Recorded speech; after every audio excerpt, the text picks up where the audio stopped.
We're going to switch 2 and 3 tonight, gentlemen. Number 3 will go in the number 2 spot, if that's all right with you. Mike needs to catch a plane, so. Will do. Well, Mayor, do we need motion to approve the agenda? Yeah, we need a motion to approve. I'll make the motion that we approve the agenda, swapping items 2 and 3 in order. I'll second that. Motion and second. Staley, aye. Hudson, aye. Second Miller, aye. Turek, aye. Okay, thank you, gentlemen. Okay, we'll proceed with the presentation of the wage analysis for Washington City. Mike Swallow. Hey, Mike, while you're getting up there in council, we just dropped into your box. As a matter of fact, don't rub your hand over it, it'll smear. The discussion we will have this evening, and Mike's discussion goes along with it, and you'll see Mike's analysis. He'll pull it up on the screen, but you'll also see Mike's analysis dropped in that. Again, since we're not making a decision tonight, I was a little less panicked about getting this to you, but Mike, before you, I'm sorry, Roger. yeah, this will be just Okay, we need to excuse Councilman Truman tonight. He had another prior commitment. Ready to go? Ready to go. So, Roger, did you say there's something in the Dropbox for Mike? Personnel budget. Yeah, it's under personnel budget, and Mike's actual, I'd probably just refer to Mike's stuff right now because I don't know where Mike's going with it, but all the material that Mike had previously sent to us that he'll probably be presenting this evening is attached as part of this document. So, but I don't know where Mike's going, so I'd probably just follow along with him. Okay. Yeah, I thought I had a mouse that's going to work here. I don't see it working. Okay, be a little interesting. So what do you have in front of you? Here's a list of entities that participated in this year's survey effort. That might help. I see some action. Nothing new on this list. This was our core group from a year ago, so all the data that you see is going to be a follow-up for a couple of years of efforts. So just to make mention of the data, I don't want to bore you with all the details, but we had over 5,500 data points of material to analyze. And as we hit upon the impact of this analysis, we'll go to this tab here in the workbook. First thing we're looking at is minimum rate comparisons. And as you see the regression analysis chart there, it's very tight. We have a 3-year history that we can refer to now. Back in 11, our minimums were behind market by minus 0.6.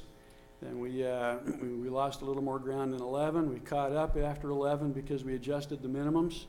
And then after this year's analysis, we're off market by just that 0.3%. So the recommendation is there, no movement. There's no reason to adjust the minimums on your formal pay plan. Looking at the other part of the pay plan, we go to the midpoint. Midpoint's going to be governed by your full range practice anyway, but here we see a trend as well to where we're now really laying right on top of market at almost 1% in the enviable position. It's not much to envy, but it's still recognizably competitive. Let's see here. Is that working? So midpoint, max, we go to the top of the pay plan. If I can get my mouse to move. There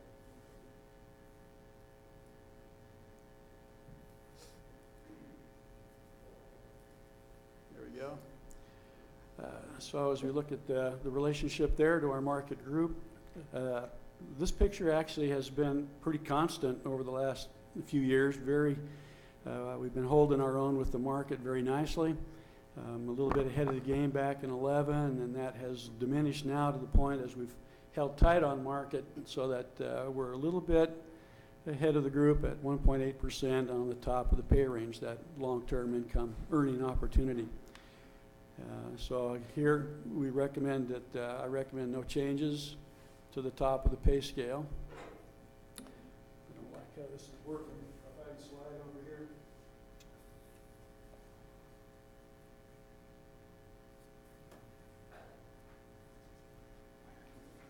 So So what I did here is took a look at how our current employees' pay position on your pay ranges saddles up with the average peer-to-peer picture from our market group.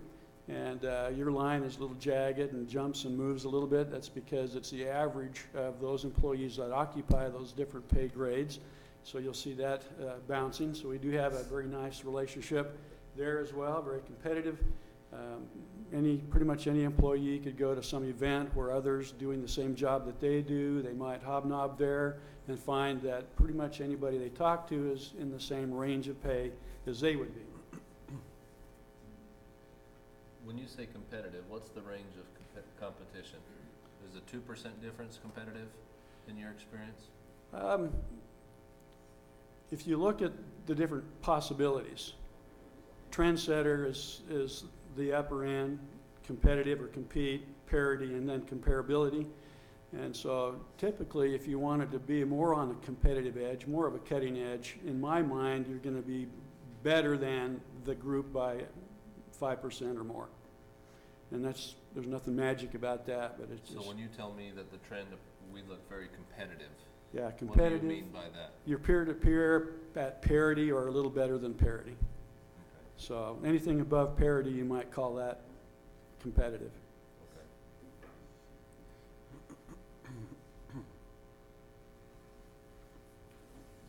Interestingly, the picture, because the pay ranges are so well matched up against the market practice at this point, the actual employee's position on your existing pay range and that in the market very much similar. The look is nearly identical because we're only off by less than 1% in different positions.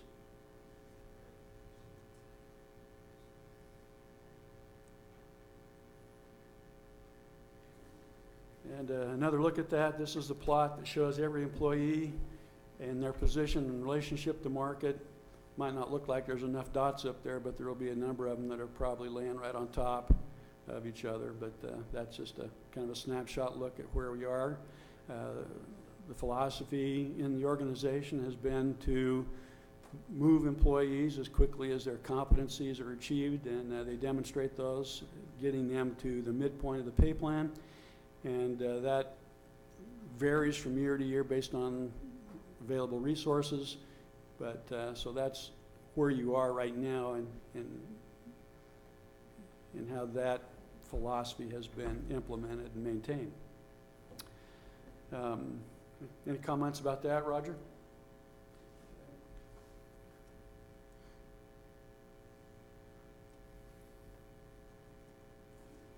I think that's pretty much everything that was in the analysis. Ready to accept any questions, comments, or? I've got one question. Is this just the actual pay, or does this take into account also the insurance benefit program? Benefits are not included. So they're not This is base pay included. only. Okay. Yeah, we did do some analysis over the last several months with regard to base pay. We looked at level of benefit, type of benefit, cost of benefit, and I think we found that you could look at that from so many different directions that the picture, depending on what you wanted to explore, could be painted so differently. So I know you're going through a serious analysis right now, and there's been some decisions with respect to benefits and scope and level of benefits. Correct. But I just noticed that some of the peer group that we were compared to, often a lot of those also require their employee to match a portion of their benefits. So I look and say that obviously is an offset benefit to our employees where we don't require that. So yeah, I just wonder whether we take that into account. yeah. So With you're this, obviously, 100%. that's something we'll have to do on our own. You're picking up 100% of the premium, and it's a nice feature. Certainly. Very nice.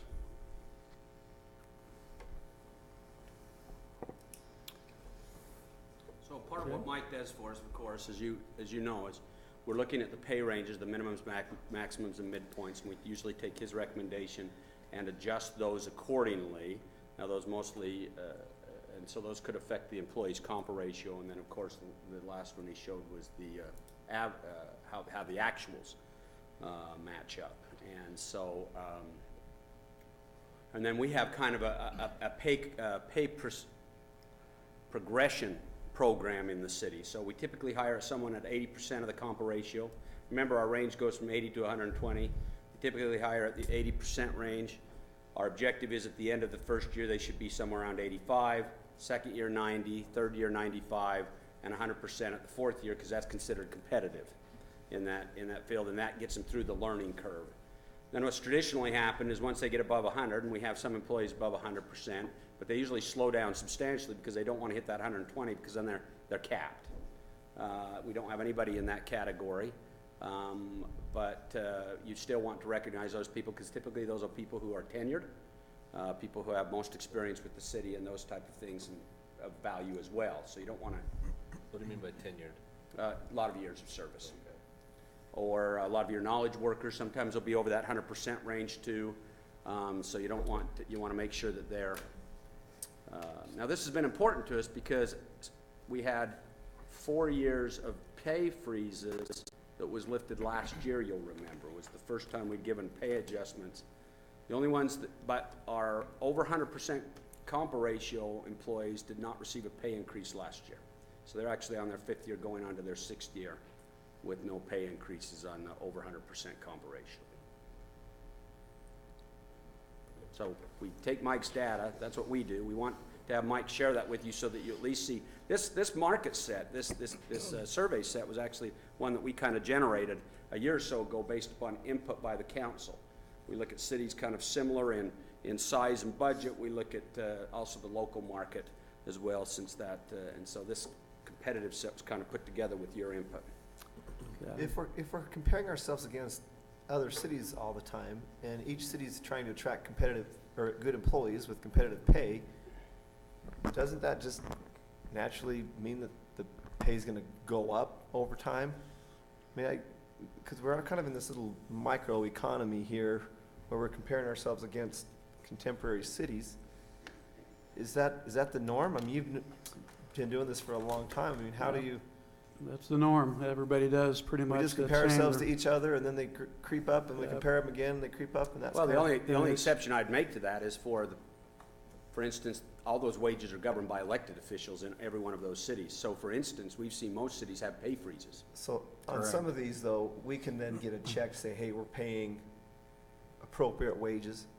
That's exactly what this study is. That's why we do this study. Yeah, peer-to-peer. Where would your employees likely go if they were going to pull up stakes and relocate? Who is it that you have to compete with? To what level or degree do you feel like you need to compete with any of them? So if you're about the same as everybody else, then. And pretty much as you implement your philosophy for pay progression, the objective is to get those employees, particularly those highly skilled employees, those that are on your keeping radar, that to get the golden handcuffs on those folks as quickly. That's part of the philosophy, and that they find that this is home. They can't better themselves by going to many other places unless there's really an opportunity for advancement to take a managerial position or something. But the stabilization is part of the objective. You want to stabilize that workforce and stabilize your competitive position. I'll tell you I don't know that it's negative, but one of the interesting things I find, especially with government, is one of the things we found when the economy took off is obviously we had to catch up to try and attract good employees. And with the economy slowing down, the economy outside of government back down. You've seen wages go from $12 to flip hamburgers back down to $7. Mm-hmm. Government never resets. Right. And so that's one of the things I know that I had a discussion with my employer one day. We were discussing employees, because Washington City hired one of our employees, and he said, how can I compete with that? How can I compete with what you guys pay him with a pension plan, with an insurance? How can private companies compete with that anymore? I said, you can't, because those wages have not reset back to what other wages have done out there. So that's something to consider. Any other questions, comments? Thanks, Mike. Mike, thank you very much. Good to see you again. It's a quick trip, but Yeah. It's always fun to get down here. I did miss my golf shot, so. Did you bring this weather with you?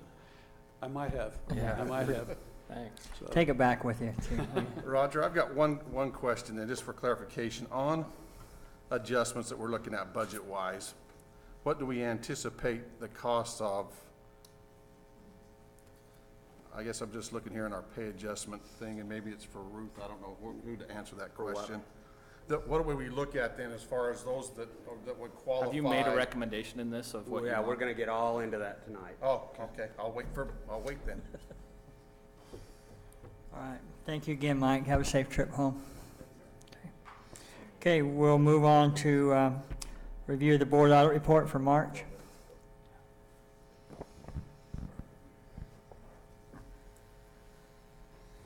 If I can manage to see this, Mayor, I've got a few questions.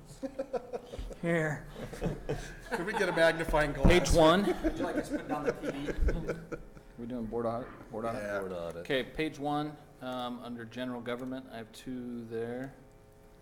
One of them was for Cache Valley Electric for $11,133.77 for a UCSS message upgrade support.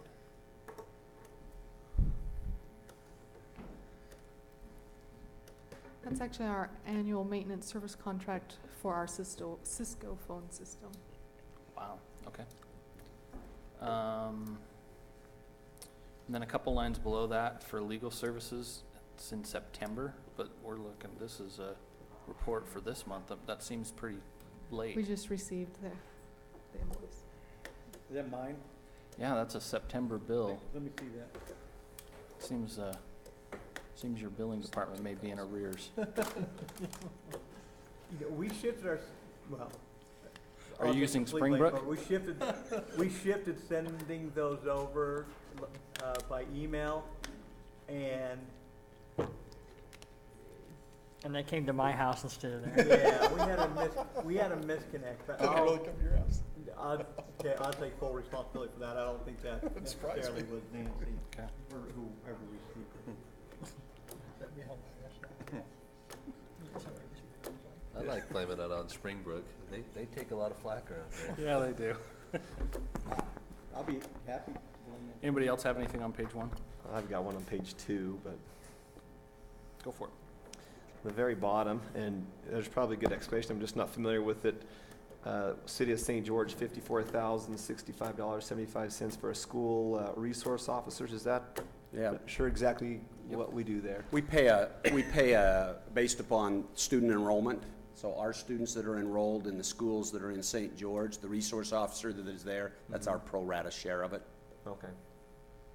So the cities are who end up paying for those resource officers. And that's in a number of schools. That's Pineview Middle, Fossil Ridge. Fossil Ridge. I don't think the citizens realize, but it is the city. Yeah, it starts in Well, the I didn't intermediate realize school, that. so then it's intermediate school, middle school, and high school. Yeah. And that's not something that the school district picks up. They No, Seem it's the cities. collect a lot more on the property I'm taxes. not sure than we where do. it came about that we paid for it, but Well, they're police officers. It's We been, pay for all police it officers. predated me, That's but how it's that's always been, just, right? yep. and all the other cities make their contribution as well. In the same way. They do, and I Based on think students. the methodology, I think the philosophy is if you agree that there ought to be an officer in the school, then I think the philosophy is sound. I think that the city of St. George, because they do it on on where the enrollment of the students are from. Yeah, it's So, based off population. I think it's fair the way they assess it. I don't like the cost any more than you do, but We have had in the past, and it may be a good thing, Roger, on a night like this, we've had those resource officers come in and report to us a little bit about what's going on in those schools and what they're doing there. That'd probably be a good exercise to hear again. Oh, I think we'd hear it if we proposed not to pay our portion and remove them from the schools. I think everybody appreciates that they're there, and I think that most will argue that they add to the safety and the value of our education. I just don't think they realize how they are funded. They are funded through the cities, which is interesting to me. along with that, well, not along with this, and I know it's not your question, Councilman Staley, but oftentimes you'll see our check that goes to dispatch as well, which is very sizable and is going up this next year because of the fire channel. So that is another item that is very, very hefty price tag for us. I even had the same question 15 years ago, and that's before they even had, they almost had no schools within the city limits that they were paying those resource officers for the same thing. Speaking of hefty price tags, I've got some questions on that page about Springbrook. And it looks like there's a user conference at the very top of that page for $23.80. I presume that's registration for all the city staff that There was, attended. yes, it's about 7. Did you go to that one? I did. We had a number of staff. Yeah, didn't you see that her per diem was half what the others were? So She only I thought ate- that must be based on food eaten or She something. only ate bread, yeah. I cut down my travel days a little bit. So do we go to their facility for that? Is that how It's- it works? It's only, yes, it's just the annual user conference is there where you go and receive training on the software, and their headquarters are in Portland. And just so you know, this year we have required our departments to put personnel into that training because this is a $400,000 system that runs everything in our city. Everything from assets to projects to finances. And so we need to use it, and we needed to use it effectively. So they are now required to put that in their annual So budgets. is everybody in the same classes at the same time, or everybody take different classes No, dealing there's- with different things? There's 3 days that it encompasses the actual conference, and then there would be multiple class sessions going on. And so they'll have some that are tailored, like this year they had an HR outline, and throughout the day, there's an HR sessions that Okay. HR goes to classes for all those, and they'll be, Yeah, my thought was if if everybody's taking the same classes, that seems pretty redundant, but.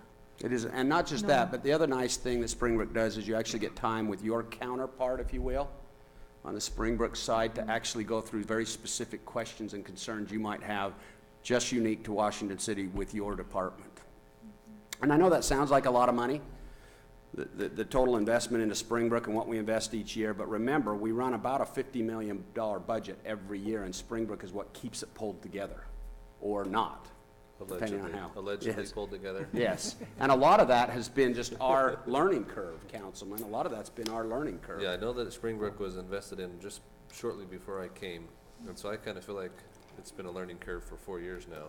It absolutely is. Hopefully, at some point, we're well, the making that. big making difference that this turn. year last year was the first year that we actually attended the conference, but our overall goal is to extend the number of people who are familiar with the system so that they're not waiting for me. How do we move forward? We want to use this feature, and there is quite, if there's only me as the major resource, a lot of times these departments are waiting to move forward with things that will benefit their department. So we're working on getting more people knowledgeable on the functions, so.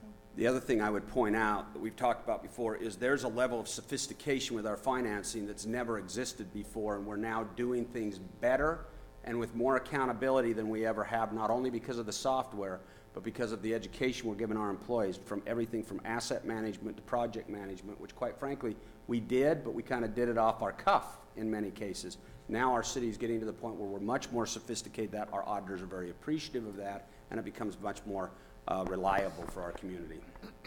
Is there ever a case where we would need outside software that would, for certain departments or certain projects that would communicate or collaborate with Springbrook? Yeah, the objective we now have as an organization, and yes, there are. We've got Cartograph, and Springbrook offers some, but remember, Springbrook is primarily a finance program with then items that you add on that try to speak to it. Right, but Or you sometimes- can go out and have to find a third party, and then you still try to get it to speak to Springbrook. The policy we have now in the city is if you are bringing in a third-party software, which may be the case because it's not offered through Springbrook, or quite frankly, it's a much better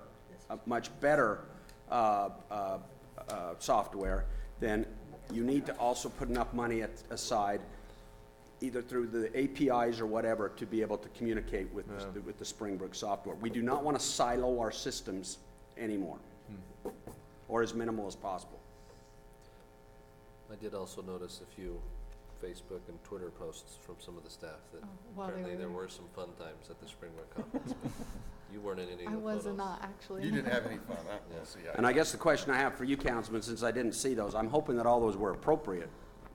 I think Well, they had were. pretty good hamburgers, it looked like. That's- yeah. I think Okay, they well, I'm were okay with that appropriate, one. Unless I just missed I just some want, details. I think they all behaved themselves, but if you ever, I- they never- Yeah, I heard that Mike Shaw learned to improve his bowling game and stuff like that.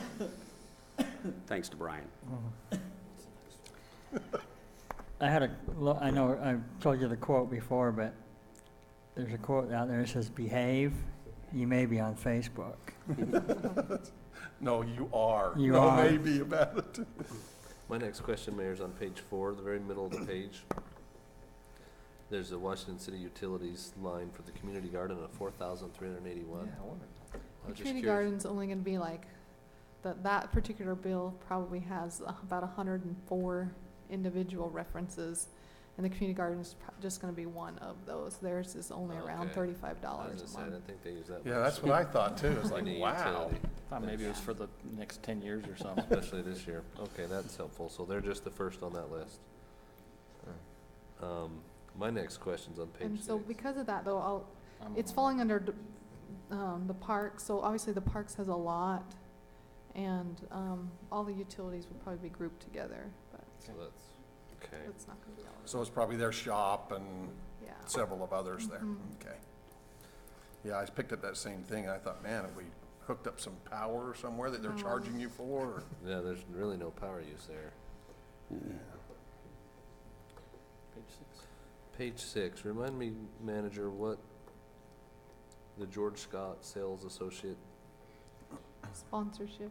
there's Yeah, some that that's appear to the- be And hourly hourly. and some that There's Yeah, are. some he's hourly a, and he has some- he has a base hourly wage, and then he receives a commission depending on what he sells. Mhm. So that larger amount is the commission And he's percentage. a community center sales? Yep. Mhm. Okay. Sponsorship for the community center, also doing golf course sales, I think. a Yeah, little he's bit. doing the T markers and that as well.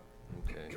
It's been very helpful for the community center because he's very motivated to sell more because he makes a commission off it, so. Was Makes that on sense. page 6, Councilman? Page Yeah. 6, yes. I've got the top of page 6 there, you've got 2 to the community center, that are to Washington, the utilities, both for, one for 17.5, the other one 17.7.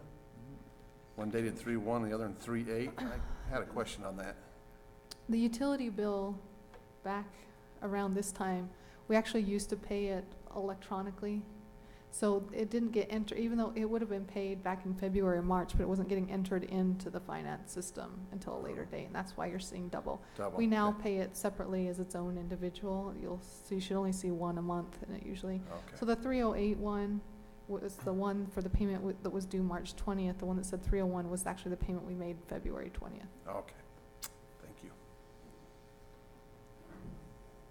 She knows this so much better than I do. Nice Down having her here. almost to the bottom of the page there, I'm assuming that finance charge is just simply the first line item again, like we talked about, to Cedar City Coca-Cola, still on page 6. Right, it's gonna pick up all of our costs that we Okay, pay that's to what I Cedar thought that City was the Coca-Cola, case, not but- just the one. Yeah, okay. I thought that was the case. I just wanted to make If sure you'd like me that to we, follow up with the specific dollar amount later tonight, I can. I'll look that up. I hate to see us ever incur a charge like that, and sometimes I wonder why we do those things, but that's what you and Springbrook are fixing, so.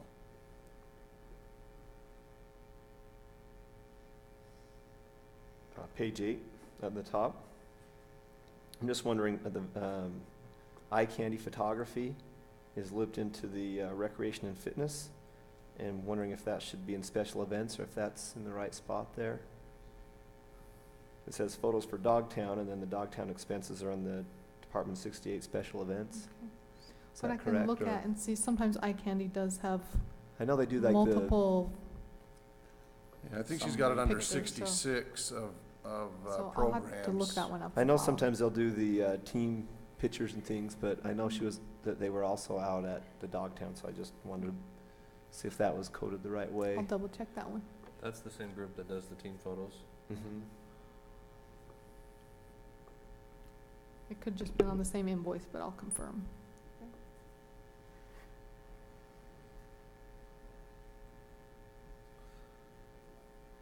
So that's all that I had. Page 12, I have. Somebody has before that? Under water treatment, the fourth line down, for level controller. You want to know what a level controller is? It's for Oh. $16,000. I'm curious what It's, what well, it's it's for. not, it's actually the Washington City utility bill. So it's, the level controller will be only one account, but the Okay. 16,000 is gonna be multiple. That's gonna be all of the water treatment utility bills that were paid for March 20th. At the bottom of that page. I have a question on the Oh, next sorry. 2 lines. The first one is just a comment that somehow this well company is named Computer King. Still disturbs me. The what? They provide well supplies, and it's happened before, but the company's name is Computer King. Anyway, but the next line shows that the Grapevine Well 1 pump was removed. Mike, was that did we replace it? We removed it and serviced it?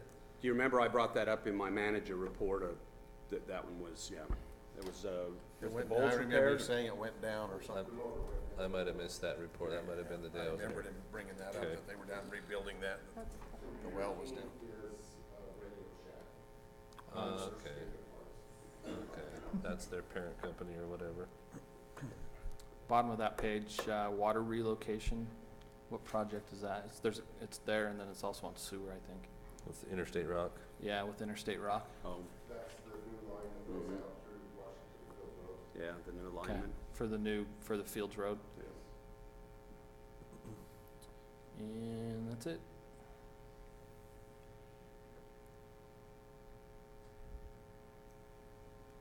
Oh wait, one more, golf course.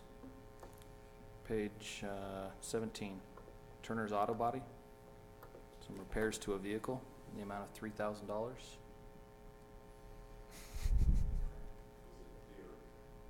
We hit a deer? Wow, On the golf course? what did we hit it with? A truck On the way to the golf course, huh? was for a truck. Okay. All right. And my other question on golf course maintenance is narrowband motherboards. Is there a computer work? Well, our irrigation system, because of the new banding requirements, the sprinkling system has to be now narrowband as well. I see. So we just had to Yep. upgrade or replace that. That's all I have, Mayor. Anything else, gentlemen, on the budget? I don't have anything. Okay. We'll move on. Although, Mayor, I would mention that some of my neighbors' I see that. scout uniforms are Why don't back you there. introduce them? I think we should put them on the spot. This is my old 11-year-old scout troop on to better leadership now with Josh Engelbright and Brock Matthews. Is there a patrol leader?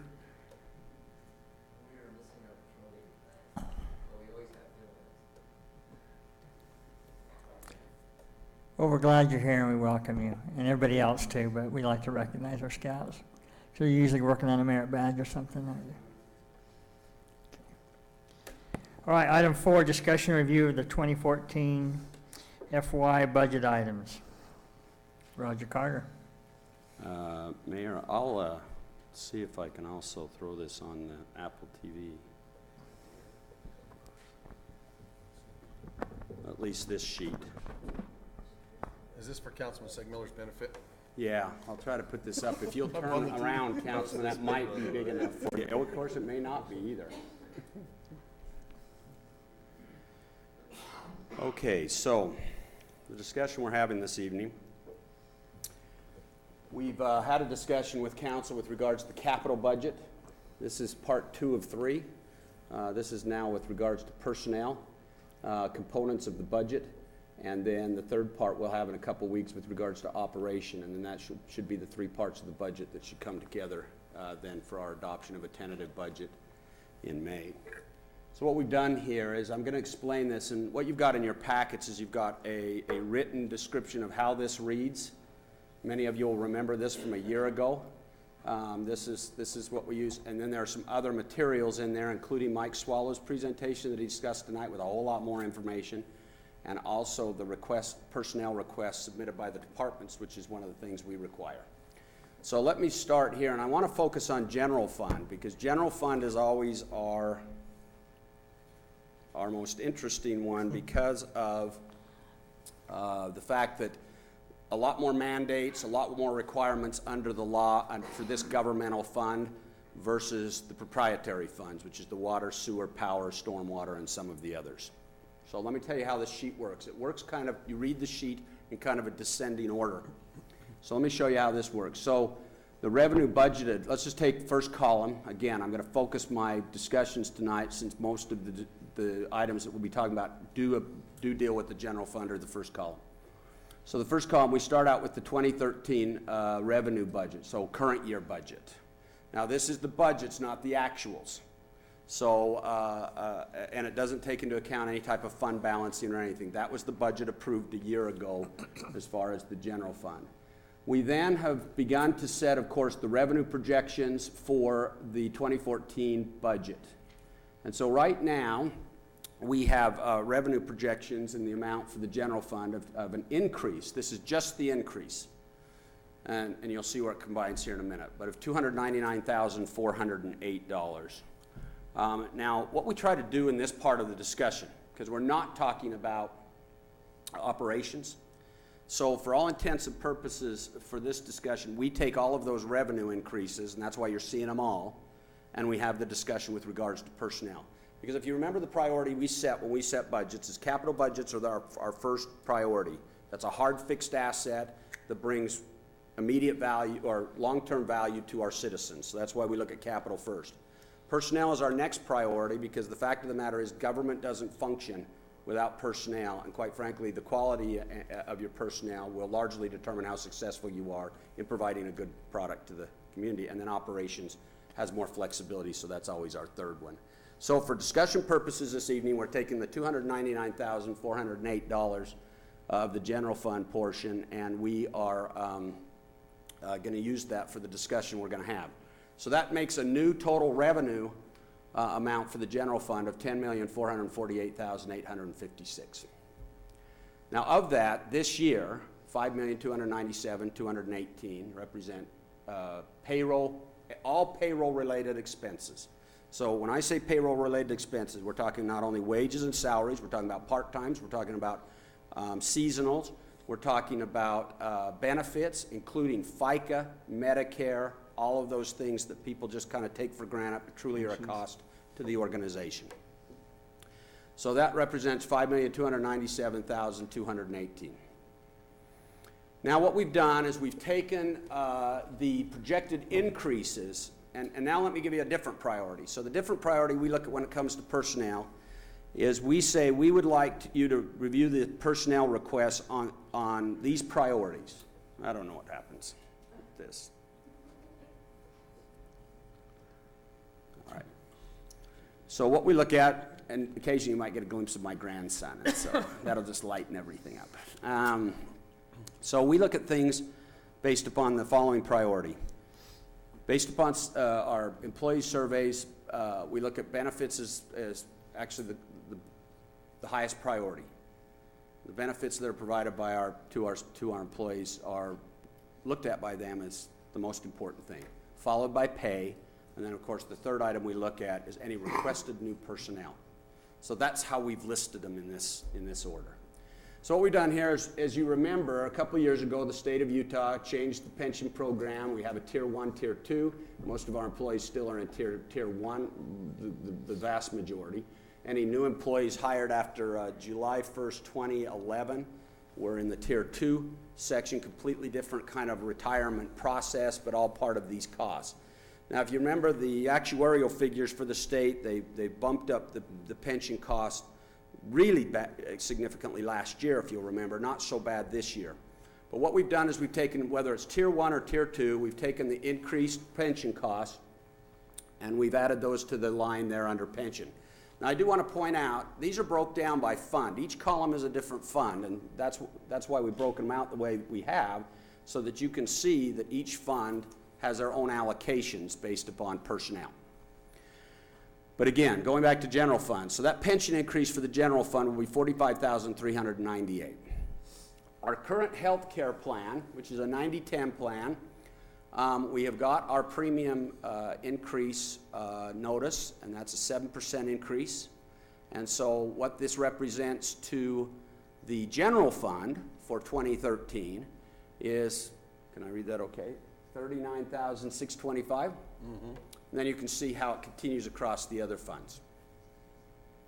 If you were to add the pension and the 90-10 plan, the increase in the 90-10 plan, that's a total cost, increased cost to the general fund. If you jump down 2 lines to the total 90-10, that is the new increased cost of just benefits for this upcoming year, so $85,023. As many of you know, and as you had a presentation a month and a half ago, we had a committee that started July 1st, including both elected officials as well as staff that looked at benefit options to not only help with the sustainability issues of premium increases, but also to deal with some of the uncertainty that benefits represent to us. So one of the recommendations, and all of you reflect back, there were 3 recommendations given to you, with the exception of the recommendation of no change, and that's still before you. The next recommendation was to, well, there's 2 other recommendations. One was to go to an 80-20 plan with the option of any employee buying up out of pocket to the 90-10 plan with a continued contribution by the city on that plan. Or there was a creation of like a Tier 1 and a Tier 2 for new employees under retaining the old plan for the Tier 1 employees and then creating a new plan for the Tier 2. What we're showing you this evening is we're showing you what the effects of going to an 80-20 plan would be. So the cost to the city under the general fund for going to an 80-20 plan is actually a benefit to the city just in the general fund of $26,188. Now, if you add that to the pension, which doesn't change, you're now at $19,210 for total benefit costs in the general fund for 2014. Does that make sense? Mm-hmm. Okay. Now, again, we're reading them in a descending order. So the next issue is pay adjustments. As we mentioned earlier, last year we opened up some pay adjustments, and again, we have a number of individuals that are still out of alignment, and so here's the recommended pay structure, and I believe this will go to the heart of your question, Councilman Turek. So here's the recommendations we have for pay adjustments this year. For anyone who has been employed with the city 3 years or less, that there would be a 3%, a potential of a 3% pay adjustment. This is performance-based. Every one of these are performance-based. So if they receive an acceptable performance review, this works. If they don't receive an acceptable performance review, none of this counts. But we're just assuming at this point that everyone would receive that, so we're showing you a greatest case scenario. So everyone with 3 years or less would receive up to a 3%. That would be the cap, or wherever they should be on the compa ratio for their years of service, whichever is the less. So if they're at 83 and they should be at 85, they would only receive a maximum of 2%. Okay? If they were hired within the last 3 years. If they were hired longer than 4 years or more, if they were hired for 4 years or more, then the same rules apply. With an acceptable performance review, they could receive up to a 5% pay adjustment, or where they would normally be with their compa ratio, whichever is the least, up to 100%. So they would not. What's our reasoning behind going 3 to one and 5 to another? The reason we made that methodology is because we had a number of employees that were hired right when the wages were frozen, immediately when the wages were frozen, so 5 years ago, and they're way down there. But we think they ought to be recognized more for their years of service than ones who were hired within the last 3 years. For instance, if you remember last year, we did pay increases up to the 5th percentile mark, and that was for everyone. So whether you were, in so many cases, we have employees that had longer tenure, and the ones that were hired earlier than that because of the pay freezes were in the same category or maybe even just a little bit ahead. So what we're looking at, Councilman Turek, is we're recognizing the tenure. Now, as I mentioned, we're going into our 6th year of those over 100% with no pay adjustments. These are important employees to us. As a matter of fact, I've appreciated these employees because these are employees that have said in years past, if you have to make a determination on whether we get a pay adjustment or those that need to move to the appropriate level should get them, then we recommend you not give us a pay adjustment and you allow that to be directed toward them. This year we're recommending for everybody over 100%, let me turn that back on, for everybody over 100% that they can get up to 2% based upon performance review. So then you can see those totals based upon fund as they string across the rows. Does that make sense? So then what we've done is in the next lines you'll see remaining funds 90-10, remaining funds 80-20. So what that's there to do is say if you were to stay with the 90-10 plan, this is how many remaining funds we have. If you go with the 80-20 plan, this is how much remaining funds we have at this point. Again, reading it, the column in a descending order. Let me ask this question. Why would we look at pay adjustments being more important than new personnel that we would require to keep our level of service where we need to be? Well, certainly retention is important to us. If we lose employees, I guarantee you're not gonna lose employees. well, okay. I mean, that's the council's decision, but it is important. Well, I just look at level of I mean, we always talk about level of service to our citizenry being so important, and we obviously look at this to maintain that level of service. To me, putting that other body is more important than the guy getting his raise, Well, personally. and that's the philosophy that the council can take. What we look at is we have attritioned our total number of employees down and added more responsibilities to our existing employees over time. The whole world has done that. Well, I recognize that, but I'm not evaluating the whole world. No, I'm I presenting understand Washington that. City's approach I tonight. understand that. To me, I think that we should look at new hires higher than pay adjustments. Well, and that's your decision. Okay. We've added more responsibilities. The city, and the only exception I would probably make with an earlier comment was many people's pay adjustments in the private sector were curtailed on a piecemeal basis. Those of you who are on a flat salary, I'd be interested to know if you took a huge hit on your salary over the last few years in the private sector. But what Washington City employees have been asked to do as well is we've added almost 1,000 citizens every year to the community, and we've attritioned down our number of employees. So responsibilities have gone up. So from my perspective, it is important that we have an appreciation and recognition for those employees who have done some additional. As a matter of fact, our philosophy as we move into new hires is that we don't want to add, we want to add as few people as we possibly can. If I have a choice, really, to work with an employee and just ask that employee either through the forms of efficiency or taking on more duties, an employee I already know, trust, and have proven, I would just as soon compensate them to do that than bring on somebody new that I don't know, Well, but certainly, I would like to think our department heads have already done that. Before they ask for another body, I would hope that they've looked and said, look, I can fill that by stretching my employees to here before I say I need another body out. Well, they have done that, but what I'm saying is we're recognizing that in the form of compensation as well. That's all I'm saying Well, here. no, and I see what you're saying there, but you're saying that you would rather stretch one of those employees rather than hire a new employee. Yep. And I'm saying before he's asked for that, I would hope that he's already tried to stretch that. He does, but we continue to place higher demands on him as well. And part of that comes with efficiency in the operations too. Sometimes we choose to streamline operations differently. I'll give you an example of that in just a minute. Sometimes we choose to streamline operations differently. So we don't necessarily have it all milked out in one particular year and from then on we're good.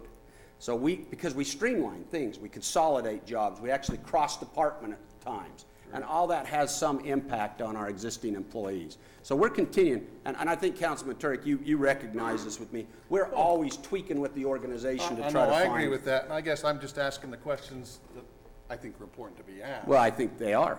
But, and I guess I try to analyze these things as I'm going through as well as to what is most important. Those employees are very important, I understand that, and I appreciate what our employees do for us out there. But in turn, I also look and say, if we only have this many dollars to spend, where's the best place to put those dollars? And so I guess that's why I asked the questions.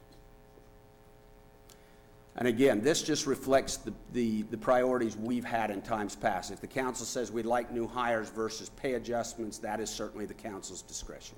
So Roger, explain to me the remaining funds lines. So the remaining funds is just a math line. That's what you've got Math. from revenue income to what you've expended So is that revenue already. increase? That's the revenue increase minus those the items proposed- above. The proposed adjustments. That's why under the 90-10 and 80-20, you see those differently because you have more remaining funds under 80-20 because we're not spending as much out on health premium increases. Okay. And now I take those remaining funds and we continue descending down the column. What's So the significance of color? the significance of color are the recommendations that staff is recommending is in red.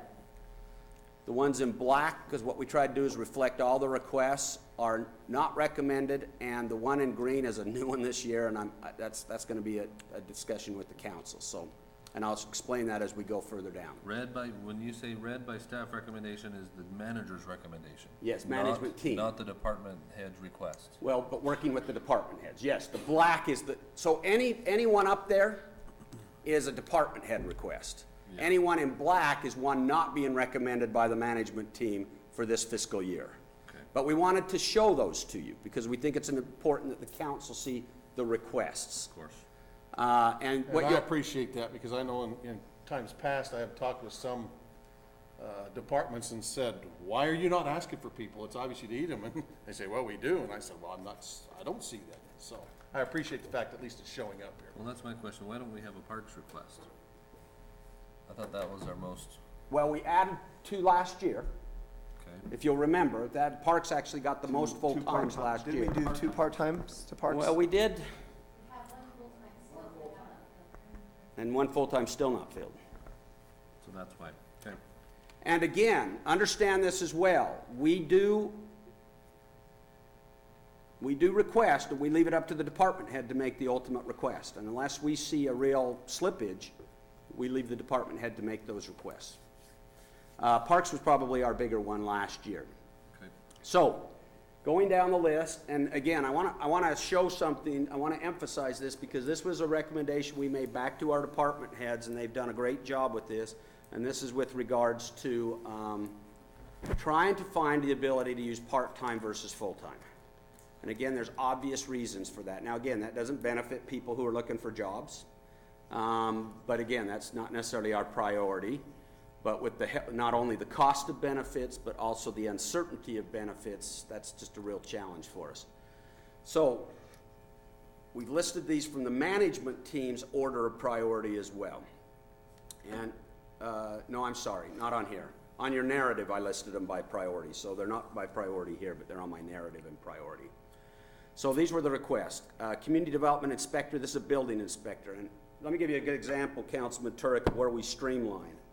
We've actually streamlining the lateral inspections and the trench inspections for power now out of the building department versus having an inspector go out from the public works and do that inspection, and then the building inspector going out and doing that inspection. That is why you'll see their funds allocated.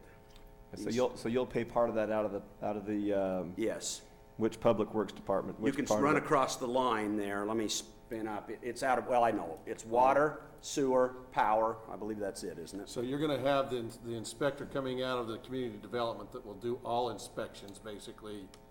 With the exception of infrastructure inspections, and they still fall under public works. So it's just trench inspections It's the then? trenching, the lateral lines, those type. We've got listed up here up to 28 hours. I thought we decided the part-time max was gonna be 25 hours. Is Yes, there- what we're doing is we're only funding up to 28 hours, but we're gonna have to hold them below that 30. But in discussion with Drew, and Drew felt like he could get by with this part-time building inspector with the increases, but he asked and requested that we at least budget the funds, so if we need to push some maybe over into overtime or something like that for the full-times, we could do that. So what we did is we just honored that request. We did 28 hours of budget. But we'll hold him to the But we'll 25 hold, hour. yeah, we'll hold him below the 30 and to the 25. So that was a request that came from the department head. The next item is HR personnel. That's a part-time. We have we have just under 300 employees in the city. Of course, not all those are full-time. Quite frankly, our full-time, probably Ruth would tell you, is less maintenance than the part-time and the seasonal, just because of the requirements that are associated. And for as long as I've been here, you have one employee that manages the HR department for every one of those 300. How is it possible that none of those expenses go to the community center? The reason we don't do that, quite frankly, and I don't think the golf course is any better, because we do a fund transfer out of the general Yeah, fund. so it's coming out of the general So it's fund kind of anyway. just you're taking it over and then you're just paying it out of the general fund anyway, so we just trued that up that way. We can show it differently, but that's not how we've done that or the golf course. I don't think either one of them, just because again, they require The fund those transfer. general fund That makes sense. transfers. Utility clerk is the next one. This is a part-timer. This is based upon a couple, and I don't want to get into a lot of detail because you'll read these, but I just want to kind of touch on some highlights, and so I hope I'm catching them correctly for our department heads. But again, we've added, I think I did the count, we've added about 1,500 utility accounts in the past 4 years. Those utility accounts, of course, all go through, I mean, that's the cash register there at the utility office. But one of the challenges we have with the utility office is we're so tight on staff that if one takes a vacation or gets sick, we got a challenge. No, that row repeats the same number 3 times. Is that an incorrect input there? No, I think you're allocating No, water, we're allocating sewer, it equally. Each of those funds are paying a Because all portion those of are that. associated with the utility department. But you'll see on the utility, So for instance, Councilman, there's no So- difference between water and sewer on the utility side of allocation. okay, I got it. We did have a request for one complete full-time in the IT department. We've cut that down to 2 part-times, so 1 full-time essentially is 3 part-times, the equivalent. You can see that we're recommending 2 part-times. Again, the needs of our IT department have grown substantially, and of course, we take on things like Spillman with the police department. We take on all, the phone systems fall under them, all of that, and so they've got 2 full-time employees in IT, and I'm not counting GIS, because all GIS does is mapping. So they've got 2 full-time employees in IT, and we do see a real need for continued support with IT. I didn't know if there was a question. So 2 of 3 is what's being recommended there. We did move somebody from the community center down to that general vicinity. Do Yeah, they they're in the have vicinity, but they're not working for the IT department. They They're work in working- coordination with the IT department, but they do nothing with regards to IT support. They're just doing like our collateral stuff, our flyers, our brochures, those type of things. So I think, quite frankly, I don't even think IT's paying for them. I think they're still paid as they always have been, we just moved location. So that's just a location issue. It would be great if that person could give IT support, but that's not where their expertise is. We had a request, and we do feel that there is a need, both from a population base as well as a caseload base, that there is a need for additional officers. Again, we've added almost 1,000 citizens to the city over every year for the past 4 or 5 years, and that has added not only to our caseload, but also just the officer presence that's needed out there. The police department has requested 3 full-time. This is not something that gets handled, you can handle in a part-time status. So they have requested 3 full-time officers. Police officers, they're tough, they're expensive, not wage-wise. Wage-wise, they're very competitive, but it comes at some operational benefits costs as well. Well, vehicles, outfitting, and those type of things. So what we're recommending as staff is we'd like to recommend to council 2 officers of the 3 be added this year, but I would throw 1 as a council discretion. That's the green. So, and the reason I did that is because I want to show you how the numbers vary, and let the council give us as a budget team some direction on that. Those were the full requests this year. Sure we can't allocate some of those police officers to the water or sewer power funds? No. We would love to, but we can't. We can't turn them into a collection agency to where we can allocate that. But I appreciate that, Councilman Segmiller, because I do very much appreciate how seriously our finance department takes the allocation methodology that is a part of fund budgeting. Well, and I wish every citizen was here to understand government fund accounting, because this little spreadsheet doesn't describe it, but it shows a little bit how it works and how we have to wrestle with things like that. Yeah. So, real quick, for those who are listening, is every different type of fund, whether it's a proprietary or governmental fund, kind of is encapsulated within itself, and that's how the accounting rules work. So we can't mix so much the proprietary funds with the governmental funds, and if we do, they have to follow very specific rules. And so you will see, for instance, IT gets allocated, but it's because IT serves all different departments in our city, and so they get their own portion allocated to those individual encapsulated funds, and that's how it has to be represented. Business doesn't have to do it that way, private business. And you guys, and government didn't have to until about what, 7, 8 years ago, they started to feed this Gatsby. No, well, this has been around for a while. The GASB that happened 7 or 8 years ago had to do with more of our asset management, but the allocation methodology has been around for a long time. But they've certainly gotten stricter with the rules on allocation methodology. Okay, then we've got some reclassifications, and we just want to show these. We didn't show those last year. Let me just go to that real quick. There's some reclassification in Public Works, Public Safety, Power, and GIS. These are minimal adjustments due to certifications and just some completely out of whack job duties and job responsibilities. So you can see they're pretty minimal, but we wanted to show them to you because they do affect personnel. Looks like we always reclassify up, we never reclassify down. We don't reclassify down a whole lot. I mean, that's a fair statement. If we reduced a lot of duties, we could. We don't do that a lot, but we have done, and in some cases what we've done is we froze them at their compa ratio. Now, if they fall outside their compa ratio, then we have actually reduced in times past. If they've fallen within their compa ratio, it just means they're a little higher up on the scale and they just don't move. Their growth is limited. Part of that too is probably like with your public works, those guys will take tests to become level 1, level 2, level 3 water distribution or sewer. So they're actually testing and achieving higher certifications. Well, and that all And they comes feel to a their real great expertise. value to the city. In many cases, we can avoid a lot of even engineering costs and outside costs due to the fact that they're continuing to improve upon their certifications. So now, again, we've gone through it. You can switch the boxes around if you want. This is just the way we've described it, and so continuing down, descending. If you were to take the recommended hires by management at the 90% benefit categories, that would put us at a deficit of 22,266.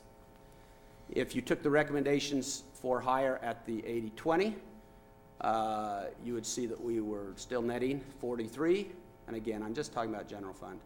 If you decided to add the additional officer under the 90-10 plan, that's a deficit of 95. And if you do the 80-20 plan with the additional officer, it's 30.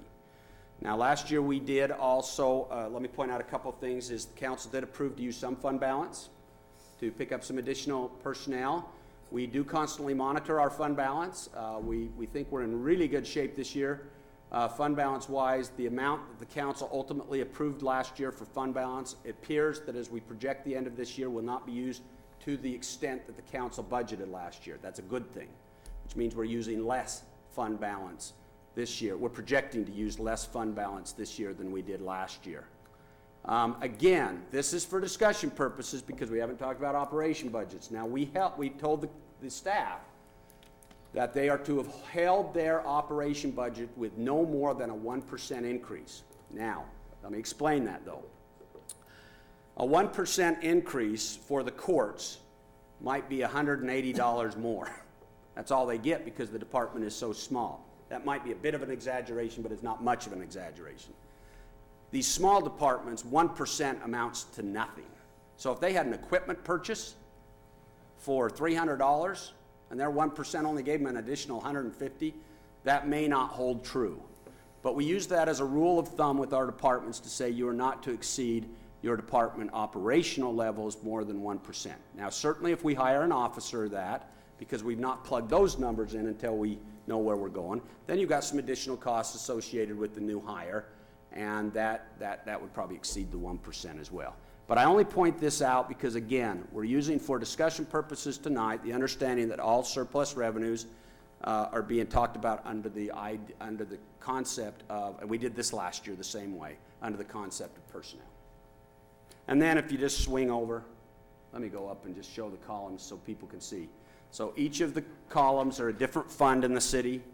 We follow the same pattern going down each column. And then, of course, you get your grand totals on the far side.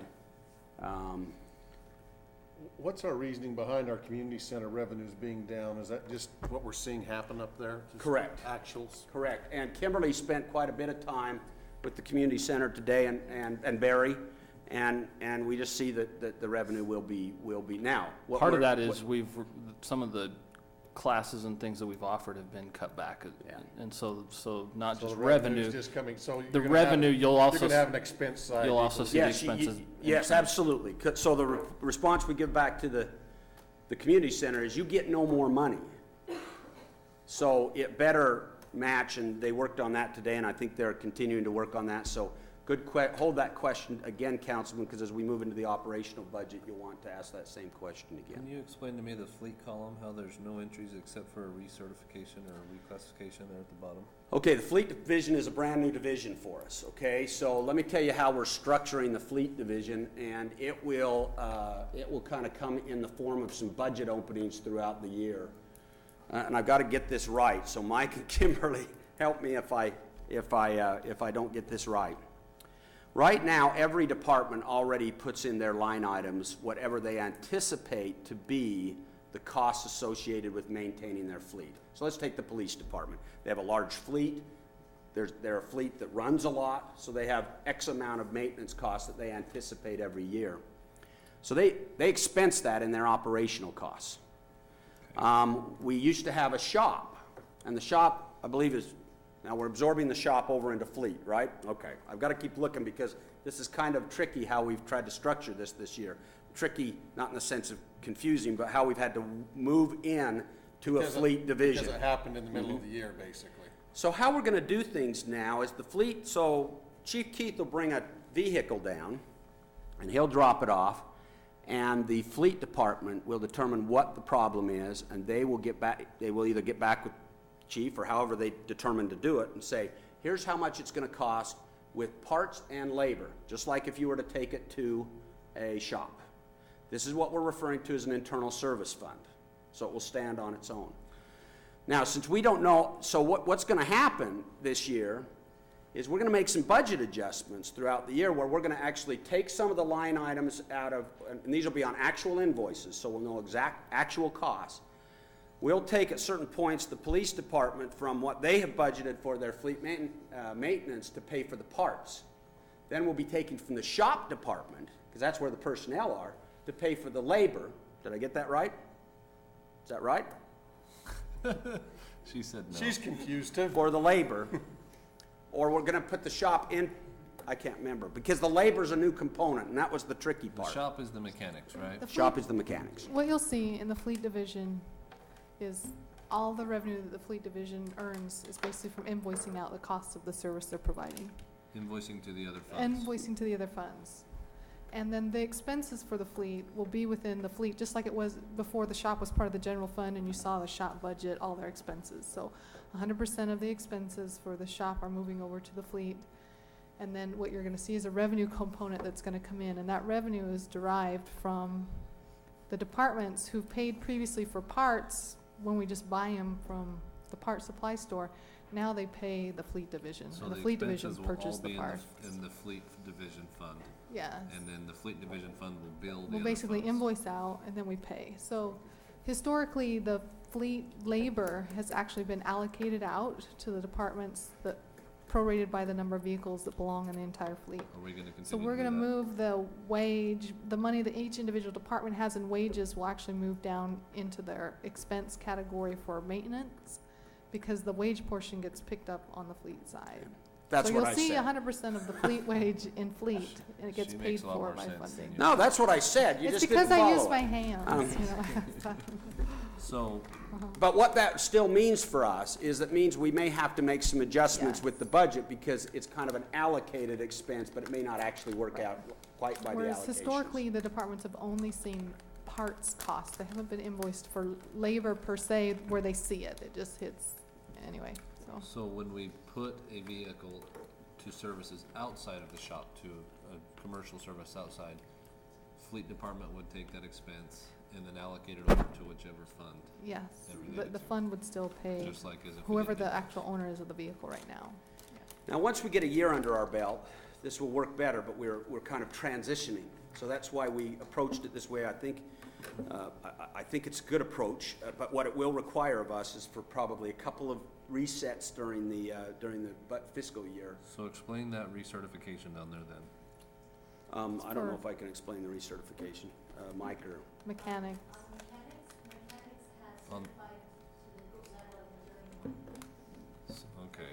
mechanic.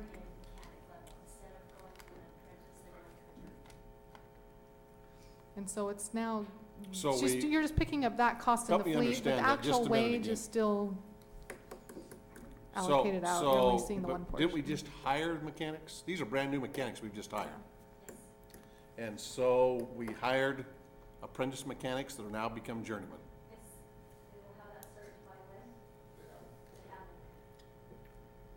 Okay.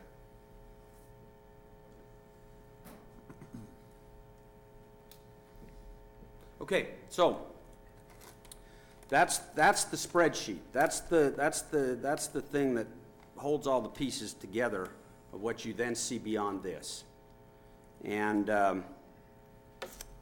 again, I've added a narrative so that if there's something as you leave here you think, I don't remember what made up this particular line, you can go back to the narrative and see. Now, we do have department heads here, so if you have any questions about either requests, I think, as a matter of fact, I've got all the department heads here that have requests. I think I do, yeah.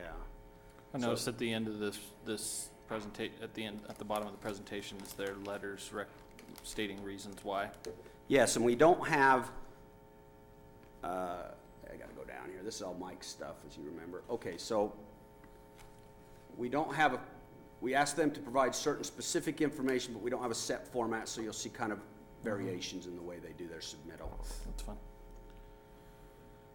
Since it's hard to ask questions without having gone through it all and taking some time to clarify, but I don't have anything tonight, but Well, and again, I this probably is, will. yeah, we know that this tonight was a work session with regards to laying out our staff's recommendation and methodology for how we would recommend that this component of the budget come together. And if we could also make sure to leave this in Dropbox, as well as maybe the capital Yeah, I was gonna say, I'd like discussions to that have we the had. capital one so we can work them side by Actually, what side. may be, can we just create a new folder called Budget 2014, Oh, and we'll that's just put great. those Yeah, thank documents you. in That'd be that? great. Then they'll stay. Perfect. One thing, do we really, I mean, what discussion we had with our Parks Department? I'm concerned with that department. I just don't see any more employees coming there, and I know. Well, you don't have any more employees coming there. Barry might be able to answer that. Barry, Yeah, I know that those guys are just stretched to the, and we keep asking more and more. Talk about guys that we've stretched, and I just, We got a full-time approved last year, correct. which there wasn't money for that until just recently. So Correct. we've been without that, and now we're hiring that full-time at this time. So that will help us for this next year. Even though Do it you was think this- approved. the one body's gonna, Oh, no, it's not that's- gonna cure everything, but So yeah, why wasn't there we'll make money it if we work. approved it? well, I know that they just tightened, wasn't- the economy what? tightened up, and so I know that they What? kinda sat on things, and then they were just I'm watching just curious, revenues come if we down. approve There it, was- if we there approve was it, a- then. they There just- was kind of like there a was- hire freeze type thing, and we No, just. no, there we was just no didn't hire do it. freeze this year. We just didn't do it until right now. Matter of fact, most of our departments pick up their We're in the employee process right of doing after that right July now. 1. That's my concern, We're why in the won't process they? of hiring that. Um, We're in the process of posted and doing that right now. There isn't any reason we stopped them from hiring, was there, Ruth? Yeah, there was something, because I Yeah, asked, we were I told asked them a that- couple of times yeah. when they were gonna hire, and they said, well, we've been asked not to yet, so, for whatever reason. I'm not sure who that would have come from. Interesting. But we are doing that. It's been posted. We are, we'll hire that person next little while, and that will help us Well, and I substantially know for that they next use a year. lot of volunteer labor and some of those things too that help. We I do, and just, we use a lot of I court just, like I assigned said, labor. We, I suspect it's your department, you know what's going on. I we're do pretty get creative this. with it, and if we felt that we needed more, we would have asked this year. We Okay. didn't. Sounds good. And then just to clarify, we did do a hiring freeze until October. We didn't allow anyone to hire any of the original approvals because we brought back to you a budget opening where we made some adjustments to the revenue. And until we knew how the revenue was gonna actually play out for the general fund, we didn't want them to begin spending it yet. That's right, and probably Parks just chose through the So- winter months not Yeah, to feel that. And then- Settle on that. So we chose to save Correct. that money and make it sound. Correct. That's right, we did ask the departments to hold.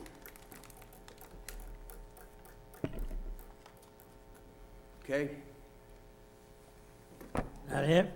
We'll see operations in 2 weeks. Yep. I do want to thank the staff. You probably don't understand how much work goes into that particular, The operations budget? no, that one there. Oh, But it's pretty significant, and the staff has worked awful hard the last few days to pull that together, and I appreciate the staff's work on that. So do we. Thank you. Thank you, Roger. Okay, we'll move on to item 5, discussion review of the proposal for the use by license release of the Washington City Community Center Aquatics Facility for a youth competition, competitive swim/club. We'll start with Roger Carter on that. I actually was gonna turn that over to council. All right, turn it over to Councilman Hudson. Can I get a copy of the request? I've never seen the request that was sent out. The RFP? Yeah, Oh, the RFP? I've got the results that I think Councilman Hudson accumulated here. Okay. He's here it got is. it. Councilman Hudson. I just sent it, gave it to him. You just email it to me. Snail mail. That's faster than your email. So, Snail mail. So, we did put together the RFP for the competitive swim team. Group worked on that together. Barry, Jeff, Starkey, and myself worked on that. Roger was busy with some other things, but he helped us as we went through and opened the bids, these proposals. You have the numbers in your Dropbox. I don't know that I need to go through those numbers with you tonight, but I just wanted to make sure that you all knew that we did do the proposals. If you have any questions before the meeting tomorrow, I'd be happy to answer those. It was very specific in the number of lanes, the times that are allowed, what we were looking for. Trying to simplify things as far as staff goes, making it so that they did not have to have individual memberships. It was all included. This proposal is all inclusive for the entire team. So, Have you had a chance by chance to analyze those memberships? Do we know? no, So we haven't looked at that. we have not. That's been part of the problem is it's been so difficult to track Those because a lot of them are family memberships Families, anyways. And Sure. so it's been very difficult to track. It's been, as far from staff's position, it's been very difficult for them knowing how to track, who's supposed to be where, and it's easier if it's similar. We tried to look at it similar to what we did with, what we do with like gymnastics up there, where it's just inclusive. You go and use the area that's reserved for your group, and you don't have to have a membership to do that because it's part of the membership. When I looked at your RFP, I liked the RFP. It was very specific. I think you did a great job with that. So certainly appreciate those that worked on that, putting that together, because I thought it was a good RFP. And I'm glad to see the numbers that came back in. Those are impressive numbers to me. So, Yeah, and again, I think some of that was based on just what had been learned over the last few years, having had someone as a lessee in there, that we learned from that, tried to put that into an RFP that made sense, and from what other of the facilities do, that is, for example, not taking memberships into account if they're in the club. If they're a swimmer or a coach in that club, they don't pay. We've learned that from other facilities in our area. They didn't do that, kind of for the same reasons that we had found that was difficult, and council kind of felt that added to the ability to be able to review it. so we did, just for clarification, we did have two proposals. One from our existing swim club that's up there, Sousa, and one from a new team, the Washington Waves. So, if you, we went through all their qualifications. Both appeared to have very good qualifications. They seem to fill those needs. And so, if you have questions or anything, you're welcome. So this is on the agenda for tomorrow night. Agenda to approve this tomorrow night. I didn't see the RFP in Dropbox. The RFP's not in Dropbox. Can we? I handed that to him. Okay, I'd like to see Yeah, that if I can too, get just it to out prep quicker for the than meeting. Council Hudson does. Yeah, go ahead. This is an actual packet we had available to pick up. And part of what staff did also, council, is they tried to contact other swim groups, because I mean, there's there's a finite amount of swim clubs around the area. They also tried to contact them to make sure they knew it was available, because the staff and the city kind of wanted to make sure that anybody that wanted to throw their hat into it had the opportunity to. how did we determine what a qualified applicant was? First line of the proposal, it says we're requesting proposals from qualified applicants.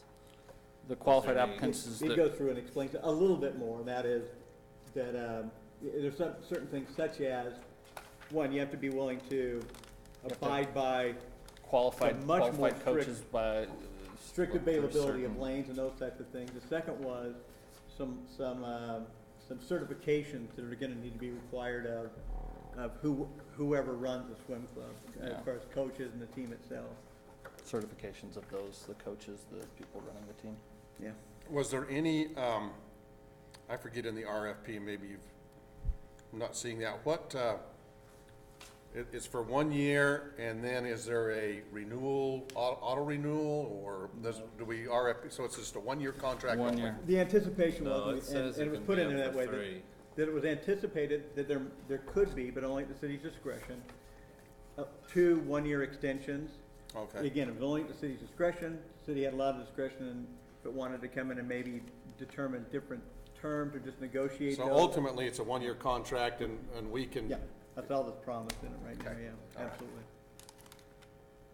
Okay. Again, and that was a bit of accumulation of just what Yeah, we want- had heard during we your were very- discussions about community centers. And we were yeah. very careful, you know, our last agreement was a 5-year contract, Correct. and we wanted to, we didn't want to get tied into something that we wanted to have a little more flexibility. Makes with that. sense. But there certainly was a want. I mean, the city had been approached a number of times. I think that's why the city council decided to go this route. Is we recall how that came about, and the city said, look, put it out. So qualified means that they're willing to pay, that they're willing to pay a yearly rent, that they, and that they're bound by those kind of restrictive provisions we have, Councilman Stegmiller. It's a little different than a procurement, responsible bidder type of thing, because this really isn't a procurement issue, Yeah, I saw qualified applicants, so I figured that meant that they satisfied what we we asked them to assumed do. some And that- people wouldn't be qualified. Well, yeah, they may not have got them back in time. They may have said, we have a bunch of, 50-year-old, 1979 high school graduates that we want to have clubs for, restricted to that. And it's youth clubs. So we do have some provisions that's kind of limited. Okay.